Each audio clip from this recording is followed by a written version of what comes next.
మిమ్మల్ని అదే నవ్వుతూ పంపించాలని నా ఇంటెన్షన్ అబ్బా.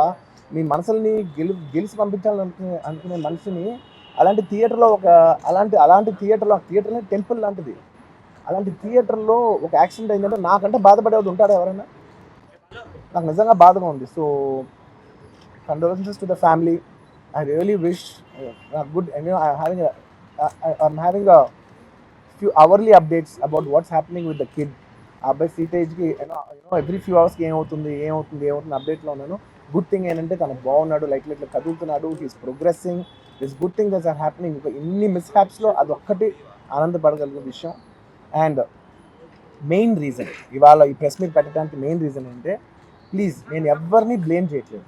Please understand, there is a lot of misinformation, there is a lot of false allegation, wrong అంటే మిస్కమ్యూనికేషన్ వల్ల కూడా చాలా జరుగుద్ది. So I just want to tell, I don't want to blame any department or any particular political leader or the government. In fact, government, we are very, very happy because, మా theatre special prices ఇచ్చారని we are actually very happy with them.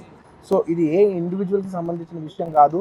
I just want to address everybody that there's a lot of misinformation. నేను ఇలా behave చేశాను, నేను అలా అన్నాను, నేను ఇలా చేశాను అనేది రాంగ్ ఎలిగేషన్స్ పడేసరికి I'm feeling extremely, how do you say, అంతే experience. It's humiliating and character assassination. నేను 20 ఏళ్ళుగా నేను ఎప్పుడైనా ఇలాంటి ఇష్యూలో 20 ఏళ్ళుగా నన్ను చూస్తున్నారు కదా, నేను ఎప్పుడైనా ఇలా చేస్తానా, ఇలా అంటానా, ఇలా మాట్లాడగలనా? అలా అన్నప్పుడు చాలా బాధ వేస్తుంది. ఎందుకంటే ఓకే అది ఫ్లోలో చెప్పచ్చులే, అది ఇట్స్ ఓకే. ఎనీవేస్ జరిగిందంతా మాత్రం చాలా, there is a lot of wrong information going on, there is a lot of misinformation, lot of false allegation, especially నా క్యారెక్టర్ అసాసినేషన్ చేసేసరికి. సార్ నేను సినిమా చేసి సినిమా చాలా పెద్ద సక్సెస్ అయ్యి ఉండి ఆ సక్సెస్ అంతా పక్కన పడేసి మొత్తం గత 15 రోజులుగా నేను ఇక్కడే కూర్చుని అన్ని ఫంక్షన్స్, అన్ని ప్రోగ్రామ్స్, అన్ని సెలబ్రేషన్స్ అన్ని మ్యాక్సిమం క్యాన్సిల్ చేసేసుకుని, పబ్లిక్ ఫంక్షన్స్ అన్ని పెడదాం అన్ని క్యాన్సిల్ చేసుకుని ఒక్కనే ఇక్కడ కూర్చుని, అరే ఇలాంటి టైం ఎలా ఉండేది, నేను ఎలా ఉండాల్సిన టైం ఇలా అయిపోయింది అంటే నేను ఒక్కనే కూర్చుని 15 రోజులు ఇంట్లో ఎక్కడికి వెళ్ళబోతున్నా, నా ఆఫీస్కి వెళ్ళబోతున్నా. నేను సొంతగా సినిమా తీసా, ఒక తీసిన సినిమా 3 ఏళ్ళు కష్టపడి తీసిన సినిమా థియేటర్లో ఎలా ఉంది కూడా నేను చూడలేదు ఇప్పటి వరకు. నేను నా సినిమా థియేటర్లో ఎలా చూడలేదు. And that's my biggest education. నేను రాబోయే సినిమాలు నేను ఎలా తీయాలి, ఇట్స్ మై లెర్నింగ్ కర్వ్. పెద్ద ఫంక్షన్స్ అక్కడ కర్ణాటకలో అక్కడ ఇక్కడ పెద్దగా చేద్దాం అనుకున్నాం.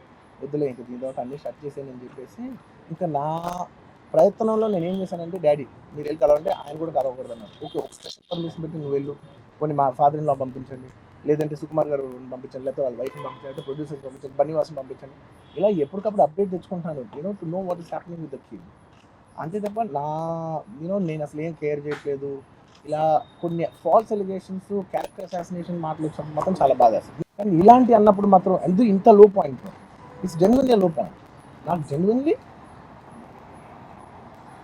ఇట్స్ లో పాయింట్. సుకుమార్ గారు చాలాసార్లు మాట్లాడుకున్నాం, అది మనం ఏం చేయొచ్చు, నేను ఒక మంచి అమౌంట్, పెద్ద అమౌంట్, నువ్వు ఒక అమౌంట్, మైసూర్ నుంచి ఒక అమౌంట్ తీసుకుని మనం ఒక ఫిక్స్డ్ డిపాజిట్ ఆ అబ్బాయి ప్లాన్ చేద్దాం. ఊరికే మనం ఏదో చేతులు చేస్తాం అలా కాకుండా, మిగతాలో కాకుండా మనం జెన్యూన్గా ఏదో చేద్దాం. దాన్ని ఆ అబ్బాయికి ఫిజియోథెరపిస్ట్ పెట్టిద్దాం, ఇలా చేద్దాం, ఎన్నో విషయాలు మాట్లాడుకున్నాం. అంత మాట్లాడుకున్న తర్వాత నేను కేరింగ్గా లేను సార్, ఎలా ఉంటాను sir? I have the same age kid. నా కిడ్కి ఎలా అయిందంటే నేను అలాగే ఫీల్ అవుతాను కదా, నాకు ఉండదా? ఇన్ని క్యారెక్టర్ ఇంత అసాసినేట్ చేసినప్పుడు ఇట్స్ పబ్లిక్లీ హ్యూమిలియేటింగ్. నాకు చాలా బాధగా, నేను ఇంత చేసినా కూడా నాకు బాధగా ఉంది సార్. మన తెలుగు వాళ్ళు బరువు తీసిన పైన పెడతామని నేను సినిమా చేస్తుంటే మనం లాక్కుంటున్నాం. Anyway doesn't matter.